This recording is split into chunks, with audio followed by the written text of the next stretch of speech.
The long-awaited return of the Prince Amir Albazi, getting into his first bit of action since January of 2021, taking on the sniper, Francisco Figueiredo, who's coming off his first performance bonus of his UFC career, a first-round knee bar win over Daniel da Silva, who's also on this card. And for Amir Albazi, if you do look at it in his last fight, I mean, obviously, first of all, we got to get it out of the way. Undefeated in the UFC. Now, he is only 2-0. Win over Malcolm Gordon. He was able to get that one done. And win over that gritty guy out of Kazakhstan, Zhalga Zhumagulov. And in that matchup, kind of a bit of a back and forth in the first round. In the second round, the third round, Albazi starting to pull away. And we saw some different wrinkles out of Albazi's game because primarily known as a grappler. I know he fought out of London Shoot Fighters for the longest time. He's been based in the States at Extreme Couture ever since that fight. And if you do look at it for Albazi, very good friendship that he has with Javid Basharat, also out of London Shoot Fighters. Now they're both out of Extreme Couture. And if you go on Amir, this is going to sound weird. If you go on Amir Albazi's YouTube page, he's got like a behind the scenes, like a Road to UFC type documentary production crew following him around. Now, he had that set up before he's supposed to take on Tim Elliott, before he's supposed to take on Ode Osborne. Those fights fell out, and I watched it, and Albazi kind of said, I had some injuries. Well, you've been out since January 2021. Tried to get to the bottom of it, tried to sleuth it, couldn't find much. I mean, he says, like, I get injured and these injuries, da-da-da, and there's one where they're kind of working on, looks like a kind of a hip flexor, just kind of stretching him out. There was one where they were cupping him on the back and he was kind of working out his neck, but they all seem pretty pedestrian to me. But it's just been disappointing that we haven't seen Albazi in such a long time because he is a ranked fighter in this division. He's still young enough. I mean, he is 28 right now, but he is one of the more recognizable prospects. It's 100%. Just we haven't seen him in a while. And the added wrinkle that we saw in the Zhumagulov fight was Albazi kind of stood up really straight and decided, hey, I'm a boxer now, which isn't going to work against Francisco Figueiredo. And for Figueiredo, he strikes like he's holding a steel brush mower in his hands. He's one of those low hand. He just looks like an 1890s boxer. Kind of like Blood Diamond does. Really low hands, really good kickboxer. I mean, he strikes from the southpaw stance, throws great kicks to the body, great kicks to the head. Very much a single shot striker, not much of a boxer like his brother Davison can be, but for Figueiredo, where the bread gets buttered in the UFC, it's been on the ground. So if you look at it for Figueiredo, comes into the UFC, beats Jerome Rivera in a weird fight, and I can go through that fight 6 ways to Sunday, loses to Malcolm Gordon. Well, Amir Albazi beat Malcolm Gordon, so the argument's done. MMA math says that Sweden's Amir Albazi gets the win this weekend. That's he not how should, MMA though. works. Let's be honest. Like, Amir Albazi was a very exciting prospect at one point. Like you said, if you want to still consider him a prospect, you probably can. Like, I won't hold it against you, but he is a ranked fighter at this point, and he is looking to make his way up the division. It just feels like a strange fight matchmaking-wise to me to put Francisco Figueiredo in a position like this. I know he is coming off of a good performance, and if you do look at it, he is 2-1 in the UFC, but he did struggle immensely against Malcolm Gordon. And the problem was, the fight kind of slipped away from him as it went late. And against a guy like Amir Albazi, who can not only weaponize his wrestling, but his cardio too, I think Francisco Figueiredo is really going to struggle in a high output type of fight that Amir Albazi likes to be in. The only thing is, if Albazi does show up trying to be that sort of pedestrian, if you will, or just basic boxer that he kind of showed in his last fight, I think he could struggle against Francisco Figueiredo. But the weird thing about Figueiredo is, his shots look a lot more damaging than they have been in the UFC. Like, he cocks up on some huge shots, and they do land, but he doesn't necessarily seem to have the best power in the division. I don't necessarily look at him as a guy who could put a guy down with one shot, even though that tends to be the manner in which he strikes. It would be nicer if he could put more punches together, go to the body a little bit more, because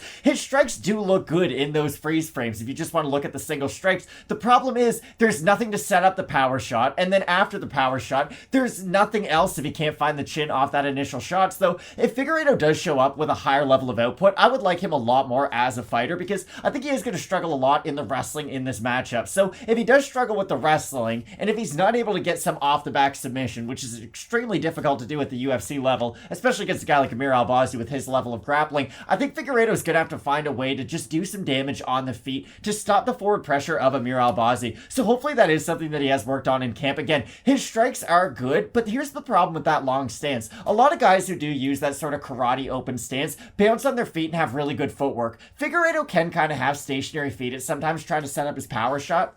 And I think that if Albazi's moving forward, that's the perfect time to catch him off guard, go low, take out the hips, and really be able to use his own grappling offensively. And if you look at it for Figueiredo, he's been susceptible to the takedown in the UFC, the Malcolm Gordon fight, the weird fight that he had against Jerome Rivera in the debut. If you look at it for me, I mean, good takedowns, good takedown defense in the Rivera fight. I thought Figueiredo won round 1, round 2.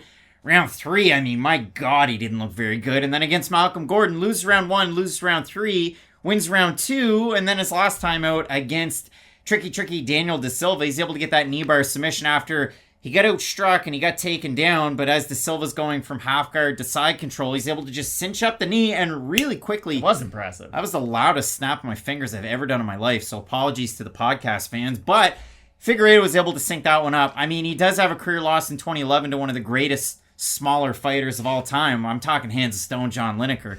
One championship champion. But if we do look at the odds in this one, Albazi open a minus 300 favorite. If you've been out for almost 2 years, that's silly. He's a minus 170 favorite right now. Figueiredo open plus 250, plus 286 as it stands. So the odds are kind of all over the place from minus 300 to minus 370 and plus 250 to plus 286. If we have a look at the Tapology Tapology votes, Matt. I'm getting ahead of myself. I'm so excited about Albazi Figueiredo. I'm going to say over under 80% Albazi. I think it's going to be over. I expect him to be the overwhelming favorite. He's way over. 720 votes, 94% Albazi, 41% by decision, 49% by submission. For the 6% that have Figueiredo, 45% by submission. Amir Albazi, 6-time Swedish Brazilian Jiu-Jitsu champion, gi and no gi. And that really is the bread that gets buttered. But the best part about his jiu-jitsu is the fact that he has the wrestling setup. So that's what you love out of his game. And listen, yes, does he have a career loss to Jose Shorty Torres at the highest level over with Brave? Yes, he does. That's the only loss he has on his record. That's perfectly fine. By decision. But if you do look at it for Albazi, I do like what I've seen. I think Extreme Couture is the camp.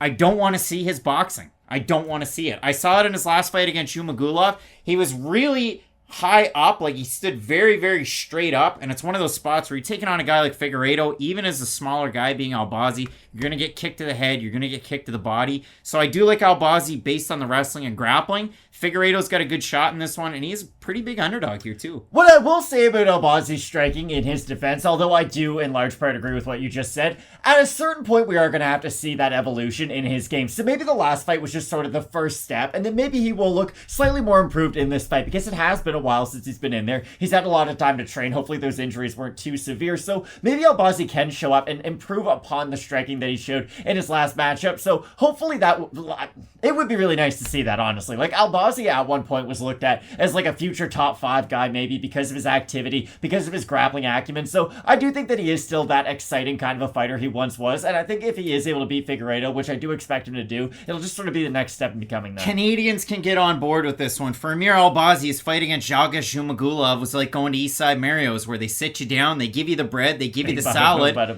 and then you wait 45 minutes until you get your chicken parm. For Amir Albazi, we got the entree, we've waited for about a year and a half, and now we finally get that chicken parm against Francisco Figueiredo. Both of us going Eastside Mario's, I gotta with be honest. Sweden and Iraq's own Amir Albazi to get the win. I think it's going to be an entertaining fight at 125. We have a big-time main event between Kamaru Usman and Leon Edwards in the rematch, so you're going to want to keep it locked in with Fight Night Picks, we always say. Let's get into it.